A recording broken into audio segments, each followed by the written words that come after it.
श्रेष्ठ हो, बड़े हो, तो बड़े अलग-अलग अपेक्षाओं से हो सकते हैं।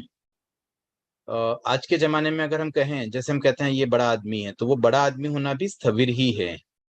तो यहाँ जो स्थविर बताया गया है, वो लौकिक और लोकोत्तर दोनों अपेक्षाओं से है। मतलब लौकिक का मतलब हो गया जो संसार की सामान्य व्यवस्थाओं से संबंधित, और जहाँ धर्म संघ की संस्थाओं में भी कुछ स्थविर होते हैं। 3 प्रकार के स्थविर हम पहले पढ़ चुके हैं, तो इसमें वो 3 भी आते हैं और अन्य कुछ स्थविर भी हैं।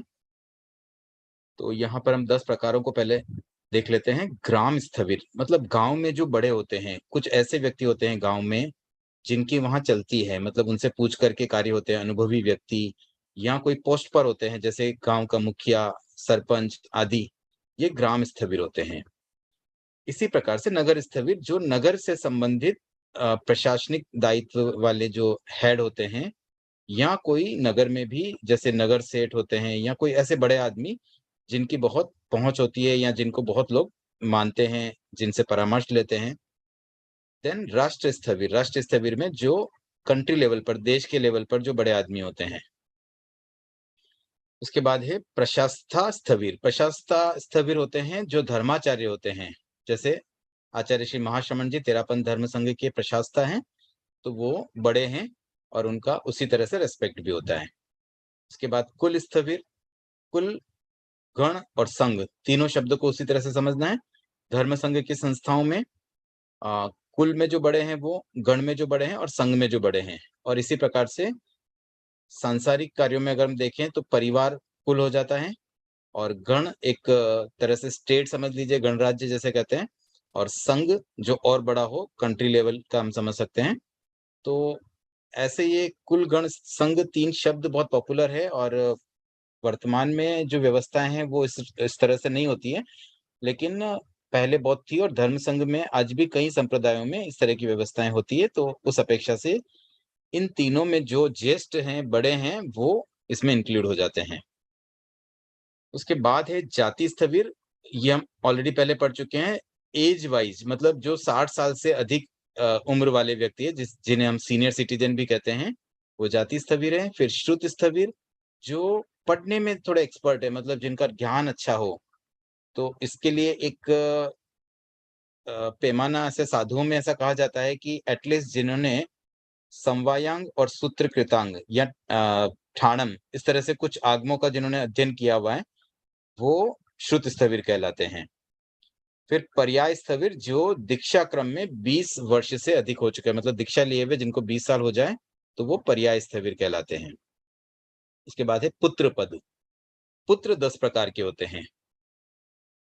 आत्मज, आत्मज शब्द हम कई बार देखते हैं, पत्रिका आदि में भी लिखा रहता है, जैसे आत्मज। तो आत्मज का मतलब जो अपने पिता से उत्पन्न, जो रियल पिता होता है बाय बर्थ, वो उनका पुत्र आत्मज कहलाएगा।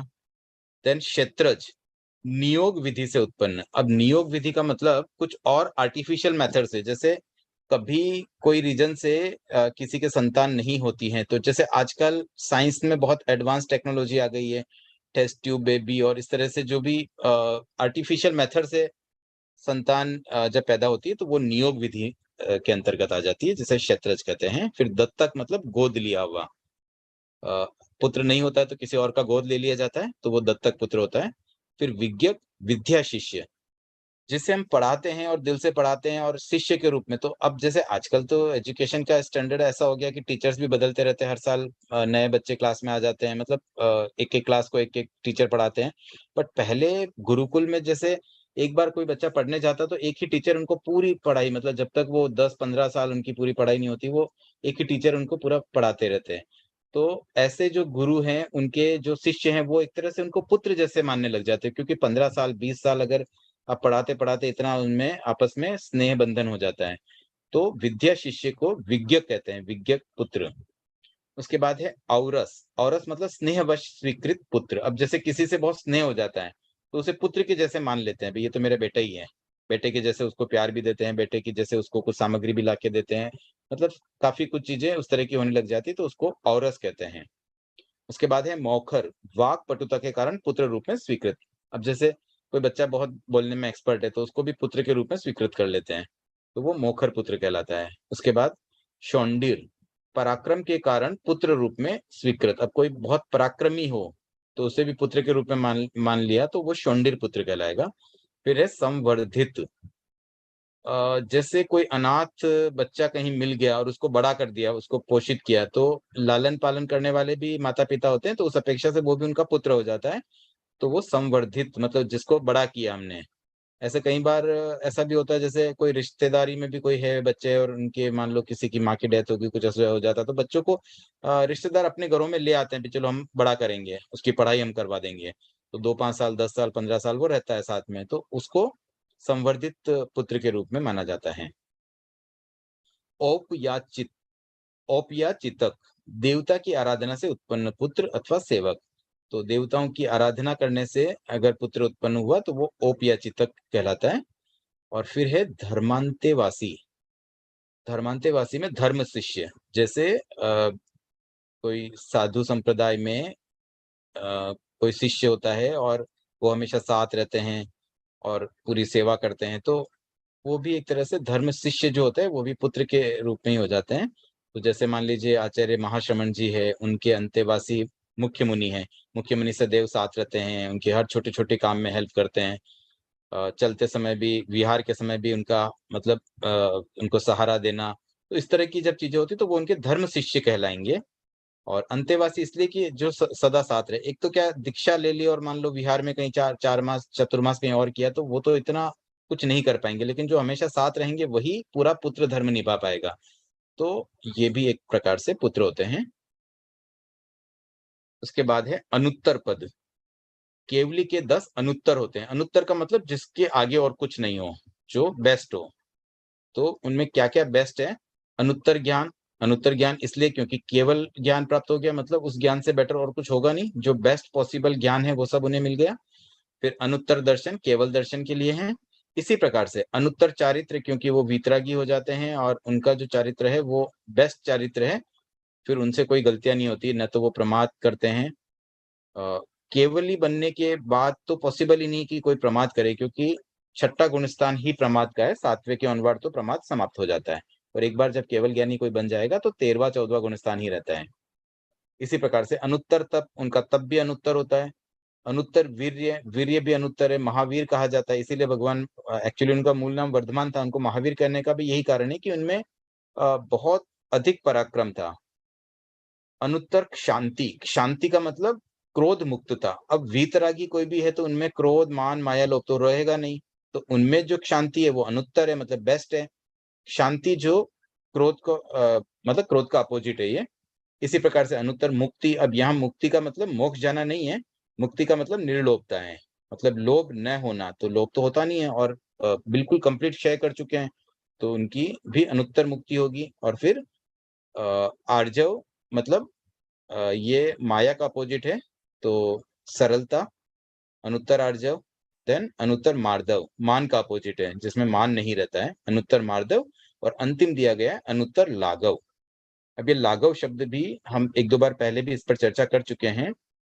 अब देखिए केवल ज्ञानी तो इतने बड़े हैं और फिर भी उनका लाघव अनुत्तर है, कितनी बड़ी बात है।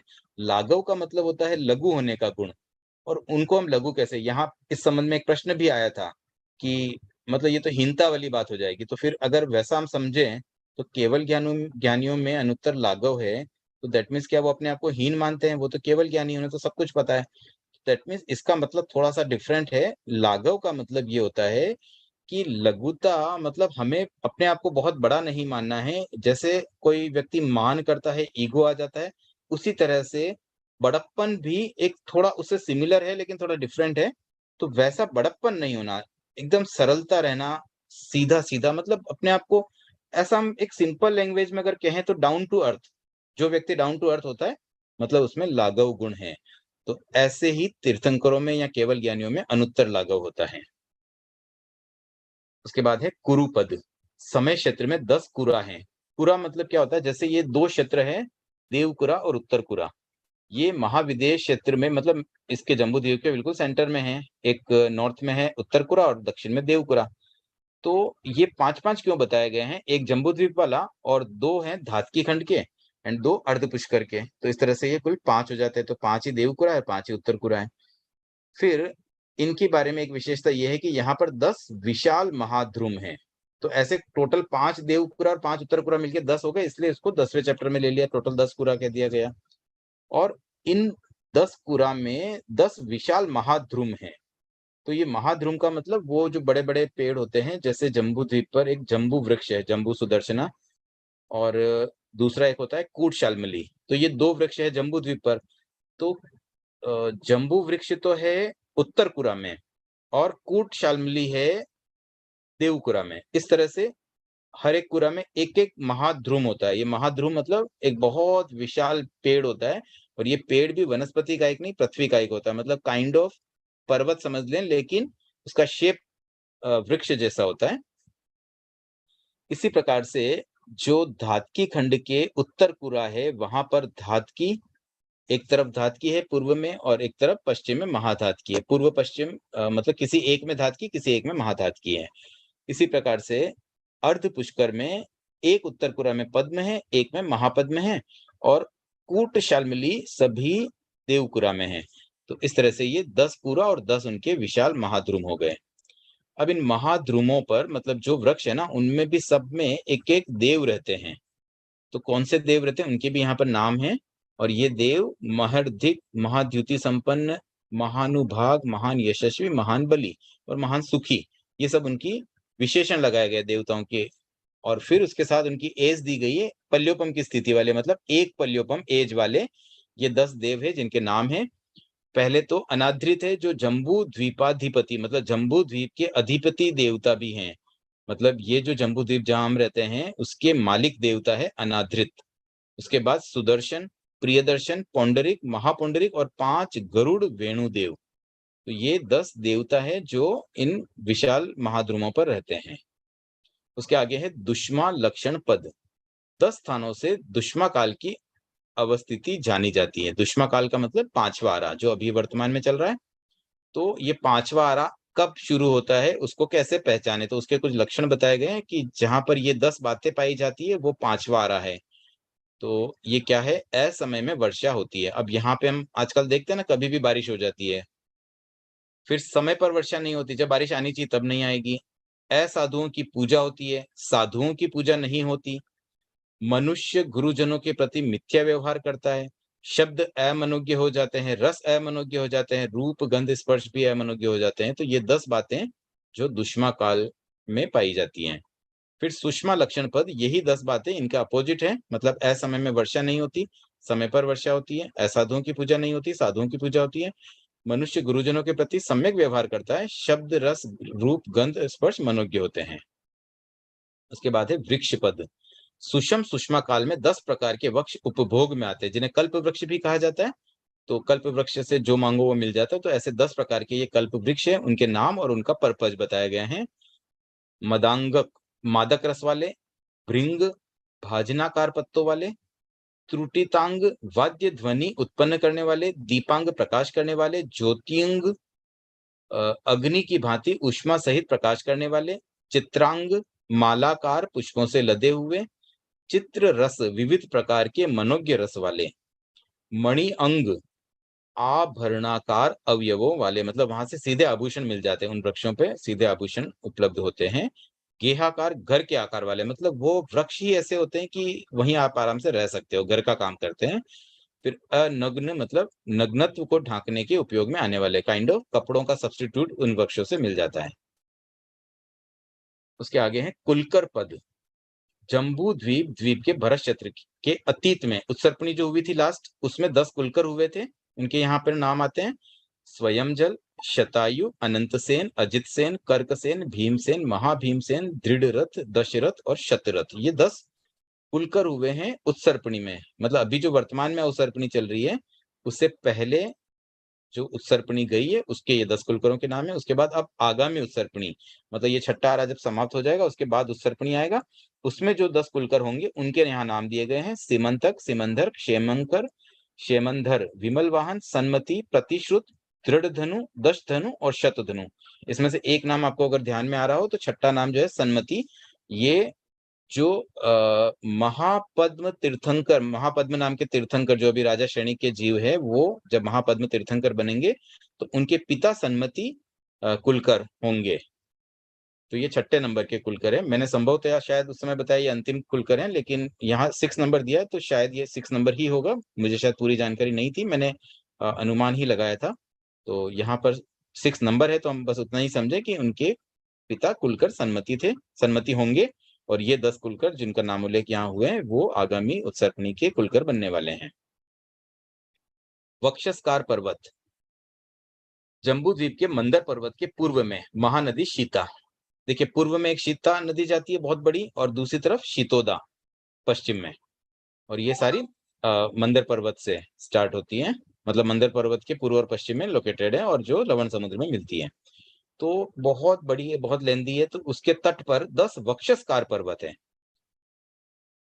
माल्यवान, चित्रकूट, पक्ष्मकूट, नलिनकूट, एकशेल, त्रिकूट, वैश्रमणकूट, अंजन, मातांजन, सोमनस, ये 10 नाम हैं। इसी प्रकार से जो दूसरी तरफ शीतोदा नदी है पश्चिम की तरफ, उसके तट पर भी 10 वक्षस्कार पर्वत है, जिनके नाम दिए गए हैं विद्युतप्रभ, अंकावती, पक्ष्मावती, आसीविश, सुखावह, चंद्र पर्वत, सूर्य पर्वत, नाग पर्वत, देव पर्वत, गंधमादन। इसी प्रकार धातकी खंड के पूर्वार्ध और पश्चिमार्ध में तथा अर्ध पुष्कर द्वीप के पूर्वार्ध और पश्चिमार्ध में जो शीता और शीतोदा महानदियां, उनके तटों पर भी 10-10 वक्षस्कार पर्वत है। उसके आगे है कल्प पद। इंद्राधिष्ठित कल्प 10 है, मतलब जहां पर इंद्र अधिष्ठित हो ऐसे कल्प 10 हैं। कल्प मतलब एक्चुअली वैमानिक देवों के लिए होते हैं। तो इसमें 2 तरह के होते हैं, एक कल्प और एक कल्पातीत। जहां पर कल्प व्यवहार होता है, मतलब स्वामी सेवक का एक भेद रहता है, जहां इंद्र की व्यवस्था भी होती है। तो ऐसे कुल 10 कल्प हैं जहां पर इंद्र हैं। सोधर्म, ईशान, सनत कुमार, माहेंद्र, ब्रह्मलोक, लांतक, शुक्र, सहस्रार, प्राणत और अच्युत। तो इसमें प्राणत और अच्युत इसलिए आया क्योंकि 9th और 10th नंबर का एक ही इंद्र है, और फिर 11 12 के एक ही इंद्र हैं। तो टोटल 10 इंद्र होते हैं। 12 वैसे कल्प है, बट इंद्र 10 ही हैं। इन 10 कल्पों में इंद्र 10 है। इन 10 इंद्रों के नाम यहाँ दिए गए हैं। प्रथम सोधर्म के शक्र हैं, देन ईशान के ईशानीय नाम भी इंद्र का, फिर सनत कुमार, महेंद्र, ब्रह्म, लांतक, महाशुक्र, सहस्रार, प्राणत और अच्युत। ये 10 कल्पों के इंद्रों के नाम भी इस तरह से हैं। खाली एक सोधर्म में शक्र नाम है, और जो शक्र स्तुति हम नमोत्थूणम, वो जो पाठ हम पढ़ते हैं, उसमें सोधर्म के इंद्र जो शक्र हैं, उन्होंने जो तीर्थंकर की स्तुति की थी, उसी का पाठ हम शक्र स्तुति के नाम से पढ़ते हैं प्रतिक्रमण में। इन 10 इंद्रों के पारियानिक विमान 10 हैं। पारियानिक का मतलब जिनमें वो ट्रेवल करते हैं। एक तो रहने का विमान होता है, एक ट्रेवल करने का होता है। तो पालक, पुष्पक, सोमनाथ, श्रीवत्स, नंद्यावर्त, का, कामक्रम, प्रीतिमान, मनोरम, विमलवर और सर्वतोभद्र, ये 10 उनके पारियानिक विमान हैं। 10 दशमिका भिक्षु प्रतिमा 100 दिन रात तथा 550 भिक्षा दत्तियों द्वारा। अब ये पद भी हम लगभग 7वें चैप्टर से पढ़ रहे हैं, तो 7, 8, 9 और 10। अब यहाँ पे 10 में 10 बाई 10 मतलब 100 दिन तक ये तब चलता है, और इसमें 550 भिक्षा दत्तियां ली जाती है। प्रथम 10 दिन 10 लेते हैं, फिर 20, 30, 40 ऐसे काउंटिंग बढ़ते बढ़ते टोटल 550 हो जाती है। तो ये भी एक प्रतिमा हो जाती है, मतलब 7 बाई 7, 8 बाई 8, 9 बाई 9, 10 बाई 10, इस तरह से प्रतिमाएं की जा सकती हैं। उसके आगे है जीव पद। संसार समापन्नक जीव 10 प्रकार के हैं। प्रथम समय एकेंद्रीय, अप्रथम समय एकेंद्रीय। अब देखिए, संसार समापन्नक में वैसे मूल भेद तो 5 इंद्रियों के 5 प्रकार है, और उनमें 2-2 प्रकार कर दिए, प्रथम समय और अप्रथम समय। प्रथम समय का मतलब जैसे ही वो एकेंद्रीय बना, तो एकेंद्रीय बनते ही प्रथम समय तक तो वो प्रथम समय का एकेंद्रीय कहलाएगा, और उसके बाद पूरे जीवन भर तक वो अप्रथम समय एकेंद्रीय कहलाएगा। तो इसी प्रकार का भेद द्विइंद्रिय, त्रिइंद्रिय, चतुरिंद्रिय, पंचेंद्रिय में करके टोटल 10 भेद जीव के हो जाते हैं। अब ये बात थी संसार समापन्नक जीवों की, मतलब जो संसारी जीव है, इसमें सिद्धों को नहीं लिया गया। अब इसके अगले सूत्र में सर्व जीव की बात है, तो यहाँ सिद्ध भी आएंगे। इसके भी 10 प्रकार बताए गए किसी और अपेक्षा से। तो इसमें क्या किया, एकेंद्रिय के जो 5 कायिक जीव है उनको अलग अलग कर दिया, तो 5 भेद तो वो हो गए। उसके बाद द्विइंद्रिय, त्रिइंद्रिय, चतुरिंद्रिय, पंचेंद्रिय के 4, और 10वां भेद कर दिया अनिंद्रिय के, मतलब जिनकी इंद्रिया ही न हो, यानी कि सिद्ध। तो पृथ्वी कायिक, अप कायिक, तेजस कायिक, वायु कायिक, वनस्पति कायिक, द्विइंद्रिय, त्रिइंद्रिय, चतुरिंद्रिय, पंचेंद्रिय और अनिंद्रिय, ऐसे 10 भेद हो गए सर्वजीवों के।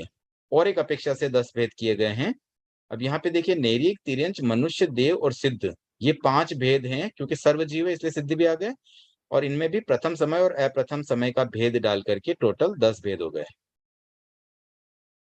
उसके बाद है शतायुष्क दशापद। जो शतायु पुरुष होते हैं, जो 100 साल जीते हैं, उनकी 10 दशाएं होती हैं, मतलब उनकी 10 अवस्थाएं होती हैं। और उसको आप ऐसा समझ लीजिए कि 10-10 साल की वो एक तरह से एज हो जाती है। पार्ट कर लो, कोई 100 साल जीने वाला है तो प्रथम 10 साल कैसे रहेंगे, उसके बाद के 10 साल कैसे, उसके बाद के 10 साल कैसे, उस तरह की बात यहाँ पर आ रही है। तो 10 में से प्रथम बाला, बाला का मतलब नवजात शिशु, एक बच्चा होता है 10 साल तक तो बच्चा ही होता है, उसमें इतनी समझ नहीं आती है। उसके बाद में जो 11 से 20 वाली एज है वो क्रीड़ा का समय होता है, मतलब खेलने की उम्र है। फिर मंदा, तो 20 से 30 तक की जो एज है उसमें भोग का सामर्थ्य तो आ जाता है, मतलब मैच्योरिटी आ जाती है, खाना-पीना, भोग, इवन शादी की एज भी हो जाती है 20 इयर्स। तो दैट मीन्स काम भोग भी प्रारंभ हो जाते हैं, लेकिन बल और बुद्धि का उतना विकास नहीं होता है, वो अभी भी उनकी मंद रहती है। आज हम कहते हैं ना 20 से 30 साल की एज में बच्चे उतने एक्सपर्ट नहीं होते, अभी उनके सीखने की उम्र ही होती है। जैसे बिज़नेस में भी वो स्टार्टिंग फेज में सीखते हैं, या अ, इवन जैसे शादी भी होती है तो नई-नई शादी, मतलब एक नवयुवती या नवयुवक कैसे थोड़ा-सा भी उनको पूरी दुनियादारी नहीं आई है अभी तक, वैसी जो उम्र होती है, वो कहलाती है मंदा। उसके बाद चौथा है बला, मतलब 30 से 40, ये सबसे ज़्यादा एक तरह से परिश्रम करने की एज है, 30 टू 40। इसमें बल प्रदर्शन भी अच्छे से किया जा सकता है, भाग-दौड़ भी खूब होती है, अच्छा-अच्छा काम करते हैं, पैसा-वैसा भी अच्छा कमा लेते हैं। ये मेन उम्र होती है दौड़-भाग करने की। उसके बाद 5वाँ है प्रज्ञा, तो ये हो गई एज 40 टू 50।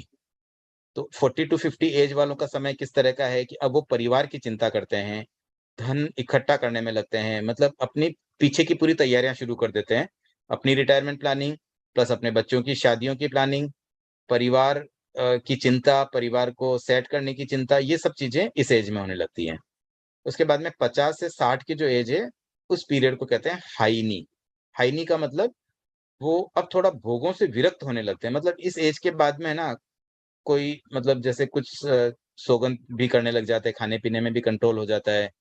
किसी को अगर डायबिटीज़ है तो शुगर नहीं खाते हैं, और कुछ बिना उसके भी, चलो अब उम्र हो गई तो अब कुछ चीज़ों का एक संयम रखते हैं कि भई अब इतना नहीं डाइजेस्ट होता है। पहले तो हम कितना भी खा लेते थे, पच जाता था, अब इतना होता नहीं है। तो थोड़ी-सी भोगों से विरक्ति होती है और इंद्रिय बल भी कुछ-कुछ क्षीण पड़ने लगता है 50 से 60 के बीच में। उसके बाद में 60 से 70 की जो एज है, इसमें खाँसी, कफ, थूकना वगैरह ये क्रियाएँ बढ़ जाती है, मतलब एक एज का, उम्र का फ़र्क होता है।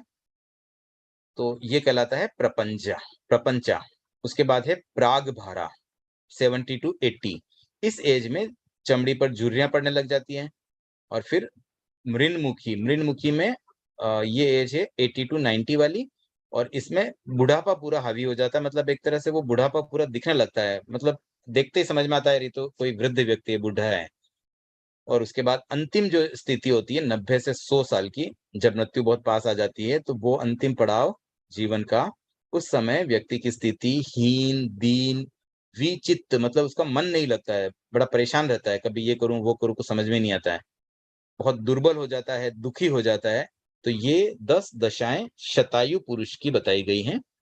अब इसमें से कुछ शायद हमारे लिए भी एप्लीकेबल हो, अगर हम किसी एज ग्रुप में आते हैं, तो हम खुद समझ सकते हैं कि हाँ, वास्तव में अभी हमारा वैसा ही कुछ चल रहा है कि नहीं। उसके बाद है तृण वनस्पति पद। तृण वनस्पति कायिक 10 प्रकार के होते हैं। अब यहाँ पर जो वनस्पति कायिक जीव हैं, मतलब पेड़-पौधे, प्लांट्स आदि, उनके जो पार्ट्स होते हैं, उसका यहाँ पर उल्लेख है। तो उसमें है मूल, कंद, स्कंद, त्वक, त्वक का मतलब जो पेड़ की छाल होती है, शाखा, प्रवाल, पत्र, पुष्प, फल और बीज। तो ये 10 प्रकार का, मतलब इनके 10 अवयव है, या ये 10 तरीके, इसको प्रकार भी कह सकते हैं। उसके बाद है श्रेणी पद। दीर्घ वेताढ्य पर्वत के सभी विद्याधर नगरों की श्रेणियां 10-10 योजन चौड़ी हैं। अब ये क्या होता है ना, वेताढ्य पर्वत जो होते हैं, दीर्घ वेताढ्य पर्वत, जैसे भरत क्षेत्र है, हमने एक जम्बूद्वीप का एक ड्राइंग मैंने एक बार भेजी थी ग्रुप में भी। तो उसमें एक क्षेत्र होता है, फिर एक पर्वत होता है, फिर एक क्षेत्र होता है, फिर एक पर्वत होता है। तो जो क्षेत्र होता है, उस क्षेत्र में हॉरिजॉन्टली मध्य में डिवाइड करते हुए एक दीर्घ वेताढ्य पर्वत होते हैं। दीर्घ इसलिए कहते हैं कि वो बहुत बड़े होते हैं, मतलब लवण समुद्र के इस छोर से उस छोर तक फैले हुए इतने बड़े-बड़े होते हैं। तो वहाँ पर विद्याधर नगरों की श्रेणियाँ होती हैं, मतलब उनके वहाँ पर ऐसे बनी हुई रहती है विद्याधर, जहाँ पे विद्याधर आवास करते हैं। विद्याधर एक विशेष प्रकार के मनुष्य होते हैं, जिनमें विद्याएँ होती है, विशेष विद्याएँ होती हैं। तो उनका निवास जो है वो उन विद्याधर नगरों में होता है और उनकी जो श्रेणियाँ हैं, वो 10-10 योजन चौड़ी होती है, मतलब ऐसे वो लोकेटेड होती हैं, दीर्घ बेताड़ी पर्वत पर। दीर्घ बेताड़ी पर्वत के सभी आभियोगिक देवों की श्रेणियाँ 10-10 योजन चौड़ी होती हैं। तो ये भी वहाँ पर आभियोगिक देव भी रहते हैं, तो उनकी भी श्रेणियाँ 10-10 योजन चौड़ी हैं। उसके बाद है ग्रेवियक पद। ग्रेवियक विमानों की ऊपर की ऊंचाई 10-100 योजन की है। 10-100 का मतलब 1000 योजन हो जाता है। पर उसको 10 शब्द इसलिए लाना था कि 10वें चैप्टर में है, तो 10 कैसे लाएं, इसलिए 10-100 लिख दिया है। तो ऐसे वो 1000 योजन ऊंचाई वाले होते हैं ग्रेवियक विमान। उसके बाद है तेज से भस्मकरण पद। 10 कारणों से श्रमण महान तेज से भस्म कर डालता है। मतलब श्रमण महान महान का मतलब होता है साधु। तो अब कोई साधु अगर उसके साथ साधुओं के साथ कोई आशातना करते हैं, तो उनको वो तेज से भस्म कर लेते हैं। तेजोलब्धि युक्त कोई साधु होते हैं ना, तो वो कर लेते हैं। तो कैसे करते हैं, उसके यहाँ मेथड बताए गए हैं, 10 प्रकार 10 कारण बताए गए हैं।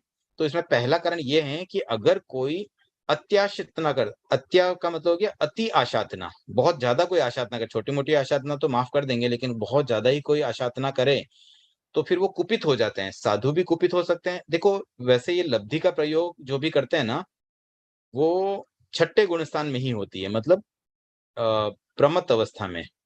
तो प्रमाद होता है तभी लब्धि का प्रयोग भी होता है। तो उस समय वीतरागी तो है नहीं, वो कषाय तो होता ही है, इसलिए उनको क्रोध भी आ सकता है।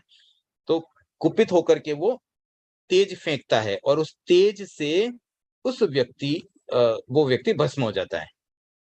तो एक तो ये हो गया कि किसी ने आशातना की तो वो श्रवण महान स्वयं तेज फेंकता है और आदमी भस्म हो गया। उसके बाद दूसरा ये बताया गया है कि वो साधु तेज नहीं फेंकता है, बट उन कोई देव उन पर देव कुपित होकर के वो अत्याशतना करने वाले पर तेज फेंकता है और उस तेज से वो व्यक्ति भस्म हो जाता है। तीसरा है जिसमें साधु भी तेज फेंकता है और देवता भी तेज फेंकते हैं, मतलब दोनों फेंकते हैं। तो उससे वो भस्म हो जाता है। तो मतलब पहले 3 में ये बताया गया है, फर्स्ट वाले में साधु स्वयं, दूसरे में देवता और तीसरे में दोनों। और मेथड ये है कि वो तेज फेंकते हैं और वो आशातना करने वाला व्यक्ति वहीं भस्म हो जाता है। उसके बाद चौथे में अगेन चौथे, 5वें, छठे में वैसी सिमिलरिटी जैसे पहले, दूसरे, तीसरे में थी। यहाँ पर भी तेज फेंकी जाती, मतलब वो तेजोलेशा का प्रयोग हो रहा है और तेजोलब्धि का प्रयोग हो रहा है। तेजोलब्धि का जब प्रयोग होता है तो उस लब्धि के प्रयोग प्रयोग से पहले तो उसके शरीर पे फोड़े हो जाते हैं, मतलब जैसे फफोले हो जाते हैं ना अग्नि से, वैसे फोड़े हो जाते हैं। और बाद में वो फोड़े जब फूटते हैं, तो उसके फूटने के बाद जो उसमें तेज रह जाता है, उससे वो भस्म हो जाता है। तो ये सेकंड मेथड हो गया है। बट चौथे पद में साधु स्वयं कर रहा है, 5वें पद में देवता कर रहे हैं और छठे में अगेन साधु और देवता दोनों करते हैं। मेथड वही है। फर्स्ट 3 में तो क्या था कि तेजोलब्धि से सीधा ही भस्म हो गए, दूसरे में आई मीन चौथे, 5वें, छठे में स्फोट पहले पैदा होते हैं, मतलब फोड़े होते हैं, बड़े-बड़े फोड़े, और फिर वो फूटते हैं और फिर उससे तेज निकलता है, उससे भस्म हो जाते हैं। उसके बाद 7वें में अगेन एक अलग मेथड दिखाया गया है कि यहाँ पर भी कोई अति आशातना कर रहा है और साधु कुपित हो गया। अब 7वें में अगेन साधु ही करते हैं। तो वो तेज तो फेंकते हैं, लेकिन वो तेज से स्फोट भी उत्पन्न होते हैं, लेकिन फिर जब स्फोट फूटते हैं तो फिर वहाँ से फुंसियाँ निकलती है और फिर उन फुंसियों के फूटने पर तेज से भस्म होते हैं। मतलब यहाँ पे अभी डायरेक्ट नहीं हुआ, पहले में एकदम डायरेक्ट था, सेकंड के अंदर पहले फोड़े फिर एक स्टेप थी, अब यहाँ पे 2 स्टेप हो गई, पहले फोड़े फिर फुंसी और फिर उससे भस्म होता है। और फिर जैसे 7वां, 8वां, 9वां में वही क्रम चलेगा जैसे पहले, दूसरे, तीसरे का था, मतलब 8वें में देवता और 9वें में साधु और देवता दोनों। और फिर जो 10वां है, उसमें ऐसा होता है कि कोई तेजोलब्धि मतलब कोई व्यक्ति ही जो तेजोलब्धि संपन्न हो और वो ही किसी साधु पर तेज फेंकता है, तो उसमें वो जो तेजोलब्धि है ना, उसका प्रयोग वो वापस घूम फिर के उसी व्यक्ति को जला देती है, जो फेंकने वाला है। तो इसका मतलब ये हुआ कि तेजोलब्धि का प्रयोग साधु पर कर भी दिया, तो वो लब्धि वापस लौट आएगी। तो उस मेथड से फिर अगेन वही व्यक्ति भस्म हो जाता है। जैसा कि भगवान महावीर के समय अ, मंखली पुत्र गोशालक ने भी ऐसे ही प्रयोग किया था और उससे गोशालक को ही मतलब तेज ने जला डाला। उसके बाद है आश्चर्य पद, आश्चर्य 10 हैं। तो अब एक बार समय हो गया, अगर कोई जिज्ञासा है तो हम यहाँ से कल भी कर सकते हैं, क्योंकि कल अंतिम दिन है इस आगम के लिए निर्धारित, और उसमें अब जितना पोर्शन बचा है वो आसानी से हो सकेगा। तो अगर कोई जिज्ञासा है तो पहले हम वो देख लेते हैं। एक बार हम यहाँ पे स्टॉप करते हैं, और अधिक जिज्ञासा न रही तो हम एक सूत्र और कर सकते हैं आज ही। हाँ, बोलिए जनकार जी। जय जिनेन्द्र। जय जिनेन्द्र। हाँ, ये अभी अभी कुलकर पद आया ना, तो कुलकर ये नियम से कहाँ से आते हैं? देवलोक से ही आते हैं या फिर किसी और गति से भी आ सकते हैं? आप पूछ रहे हैं कि कुलकरों की आगति कहाँ से होती है? हाँ, आगति कहाँ से होती है? नहीं, मुझे देखना पड़ेगा, मुझे पूरा ध्यान में नहीं इसका, अगर कोई क्योंकि पक्का इनकी नियम गति है या तो नहीं। देवलोक की होती है सबकी। गति तो सब ये देवलोक में ही जाते हैं मर के, लेकिन ये आगति ये देवलोक से ही होती है या फिर और किसी गति से भी आ सकते हैं? ठीक है, मैं इस पे कुछ और जानकारी करके बताने का भाव रखता हूँ। हाँ हाँ, ठीक है। और एक प्रश्न और था कि अभी ये इनके अंतिम जो कुलकर होते हैं उनसे ही तीर्थंकर का प्रथम तीर्थंकर का जन्म होता है? अब ये भी कोई निश्चित नियम तो नहीं ध्यान में है, बाकी अब तक जो हम देख रहे हैं, मतलब अभी वर्तमान अवसर्पणी में भी ऐसा ही हुआ है, और आगामी उत्सर्पणी में भी वैसा होने वाला तो है, बट अब ये नियम है कि नहीं है वो थोड़ा देखना होगा। हाँ। और एक प्रश्न मेरा ये था कि ये जो अभी अभी कल वाले सेशन में वो वृक्ष वाला आया था कि उनकी अधिकतम आयु 10,000 वर्ष होती है। तो अभी ये जो पालीताना में कहते हैं ना वो रायन वृक्ष है, तो वो शाश्वत वृक्ष कहते हैं उसको पालीताना में, तो क्या वो सही है क्या कि ये वो भगवान ऋषभनाथ के भगवान के समय से है?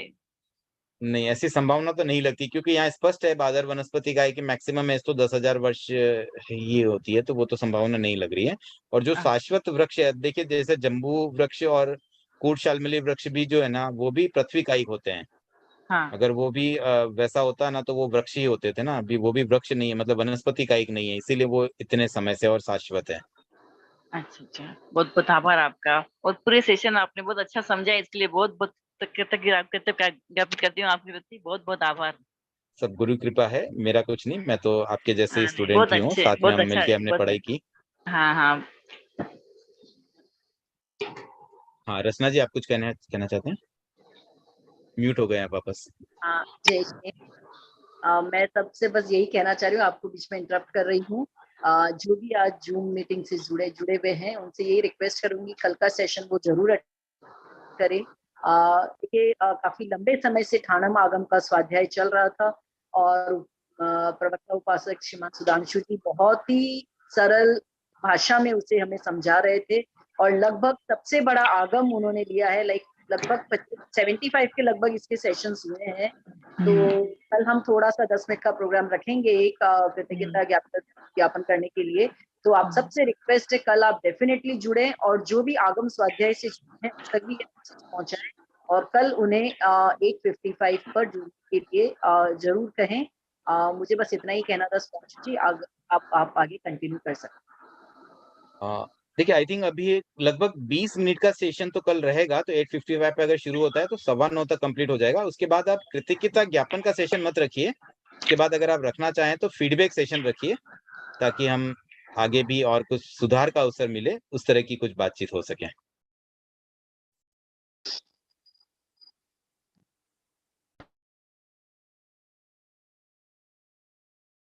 तो आज के लिए इतना ही रखते हैं। जय जिनेन्द्र, ओम हम। हाँ, रचना जी और कुछ कहना चाहते हैं? 1 मिनट। नहीं, बस इतना ही कि आज के लिए काफी ये, और अभी जो कल का 20 मिनट में सेशन खत्म हो जाएगा तो 9:15 से 9:30 तक हम अपना एक सेशन रख लेंगे, तो जिसमें आपका जो भी फीडबैक है वो भी आप दे सकते हैं, और हम अगले आगम के बारे में भी बात कर सकते हैं। और जिन्होंने अभी आगम लिया है उनके लिए जो कोई कुछ कहना चाहे तो वो भी अपनी बात रख सकते हैं। वो मुझे नाम पहले ही मैसेज कर दे पर्सनल पे। हाँ, अभी आप अगर चाहें तो 5 मिनट का एक सेशन अभी भी रख सकते हैं, कुछ फीडबैक आज भी कर लें, क्योंकि कल अगर समय कम लगता हो, क्योंकि अब वो जो अगला सूत्र है वो मैं अभी स्टार्ट नहीं करना चाह रहा हूँ, उसमें कुछ समय लग सकता है, थोड़ा बड़ा है वो, तो जी एटलीस्ट जी हम 2-5 मिनट आज उपयोग कर सकते हैं। मैंने 10 मिनट के लिए ऑलरेडी कहा हुआ है कि 10 मिनट लंबा हाँ सेशन हम कर सकते हैं। ठीक है, तो अगर आज कोई अपनी बात रखना चाहे तो वो अपना हैंड रेस करे प्लीज। और जो भी फीडबैक देना चाहे, हमें क्या सुधार की अपेक्षा है महिला मंडल, और क्या इसमें वर्कआउट करे, या जो भी आपके सजेशंस हो, दे आर मोस्ट वेलकम। आप अपना हैंड रेस कर सकते हैं और जो भी फीडबैक है आप दे सकते हैं।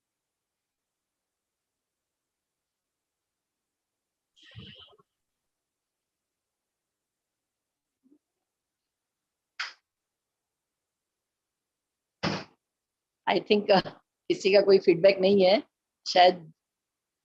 देखिए, ये फीडबैक से क्या होता है, इम्प्रूवमेंट होता है, हमें भी पता चलता है कि हम कहाँ कुछ गलत कर रहे हैं, या हमें और क्या अच्छा करना चाहिए जिससे ज्यादा से ज्यादा हम आगम स्वाध्याय से लाभ ले सके। तो ये चीजें फीडबैक देने से और इम्प्रूवमेंट हो सकता है, तो आप देंगे तो ज्यादा अच्छा रहेगा फीडबैक अपना।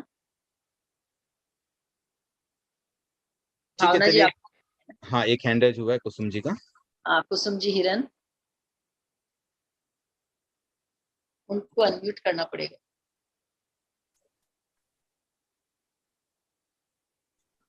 कुसुम जी बोलिए, आपने वापस हाँ म्यूट। हाँ हाँ, आवाज आ रही है मेरी? हाँ, आ रही है, आ रही। हाँ, जय जिनेन्द्र रचना जी और जय जिनेन्द्र सुधांशु जी। जय जी। मेरी एक ही बात थी कि यार एक खूब अच्छा है आगम का जो है, जो मैं, क्योंकि मेरा है ना आधे टाइम यूट्यूब में ही देखने का होता है, ये टाइम क्या थोड़ा सा पॉसिबल नहीं हो रहा है। कितनी भी कोशिश करती हूँ तो भी फुल खाने का टाइम होता है तो नहीं होता है।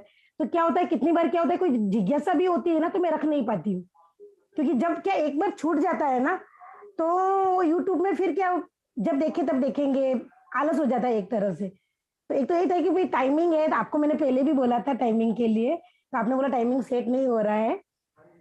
एक तो यही कहना था, और दूसरा ऐसे कि सच्ची बोले खूब अच्छा है, इतनी सारी जानकारी है जो हम लोगों को कभी थी नहीं, या समझो कुछ पता भी नहीं था, क्योंकि आगम पढ़ना समझो इतना इजी नहीं होता है। तो हम लोग घर बैठे बैठे सुन पा रहे हैं अच्छे से, कि भाई चलो कुछ करना ही नहीं पड़ रहा, नहीं पढ़ना पड़ रहा है, नहीं कुछ करना पड़ रहा है, बस घर बैठे बैठे आराम से सुन पा रहे। तो ये खूब अच्छा है। और सुधांशु जी ने खूब अच्छे से धीरे धीरे, और टाइम, सबसे बड़ी बात की टाइम मैनेजमेंट, उनका जो टाइम मैनेजमेंट था वो सबसे बेटर था। भाई 1 मिनट 2 मिनट भी ऊपर नीचे नहीं, 1 मिनट भी टाइम वेस्ट नहीं करते थे। तो उसके लिए खूब खूब कृतज्ञ मैं अपनी तरफ से करती हूँ। थैंक यू कुसुम जी आपके फीडबैक के लिए। लेकिन बस समय का, आपने मुझे पर्सनल मैसेज डाला था, लेकिन कुछ हमारी अपनी व्यवस्थाएं हैं और कुछ जो विवेचन करता है उनकी भी अपनी व्यस्तताएं हैं। फिर भी वो इतना समय निकाल कर हमारे लिए इतना श्रम कर रहे हैं, तो टाइम के लिए तो मैं आपसे सॉरी चाहूंगी, टाइम हम नहीं चेंज कर सकते हैं। और आपकी कोई अगर जिज्ञासा है वो आप मुझे पर्सनल भेज सकते हैं, कभी भी किसी भी समय आपको उसका समाधान जरूर मिलेगा। ये मैं आपको श्योरिटी देती हूँ। लेकिन समय से हम बंधे हुए हैं, समय हमारा यही रहे। Sorry for that. हाँ ठीक है, कोई बात नहीं, मैं इसे यूट्यूब से देख लेती हूँ, मैं होता तो ये टाइम पे करती हूँ, लेकिन यूट्यूब से देख लेती हूँ मैं। जी जी, कोई कुछ कहना चाहेगा अपनी बात?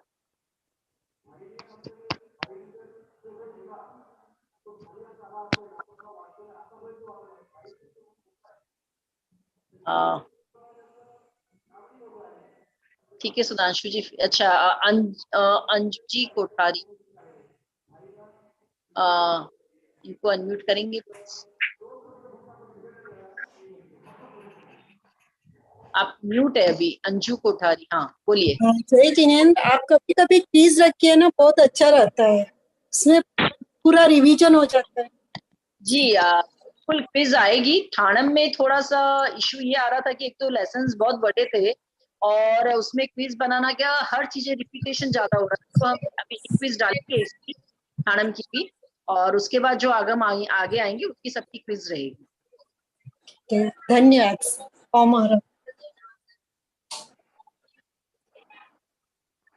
भावना जी आपको कुछ कहना है? अनम्यूट करें प्लीज भावना जी को। सुचिता जी। जय जिनेन्द्र, सुधांशु जी भाई साहब, रचना जी, आपको दोनों को जय जिनेन्द्र। जैसे आगम हमने उपासक श्रेणी में सुना था नाम, लेकिन अभी जो पढ़ रहे हैं हम महिला मंडल के द्वारा, वो सबको बहुत अच्छा लग रहा है। और मैं मेरे घर में मेरे बच्चे भी वो ऐसे सुनते आगम का, तो कोई कोई वर्ड उनके दिमाग में आता तो वापस क्वेश्चन करते मुझे, तो मैं उनको वापस नहीं दे पाती आंसर हालांकि, लेकिन थोड़ा थोड़ा उनको समझा देती हूँ। तो आप महिला मंडल के जरिए आगम का जो स्वाध्याय कर रहे हैं, बहुत अच्छा कर रहे हैं। इससे हमारा भी इम्प्रूवमेंट हो रहा है और टाइम भी ये बराबर है कि सब काम से फ्री हो जाते हैं और सब इसमें कर सकते हैं। और सुधांशु जी भाई साहब की जो वक्तव्य शैली है वो बहुत अच्छी है।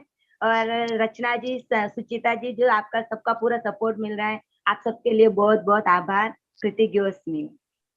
ओम Ram. Thank you Bhavna ji. Prabha ji Nahata. Rachna ji, I think आज के लिए अंतिम रखते हैं प्रभा जी की, उसके बाद बाकी कुछ रह जाएगा तो कल समाहित करेंगे। यस, जय जिनेन्द्र। जय जिनेन्द्र। रचना जी, सबसे पहले तो मैं आपको आभार ज्ञापित करती हूँ कि आपने एक मंच दिया हमें, नहीं तो आगम के लिए तो सोच भी नहीं सकते थे।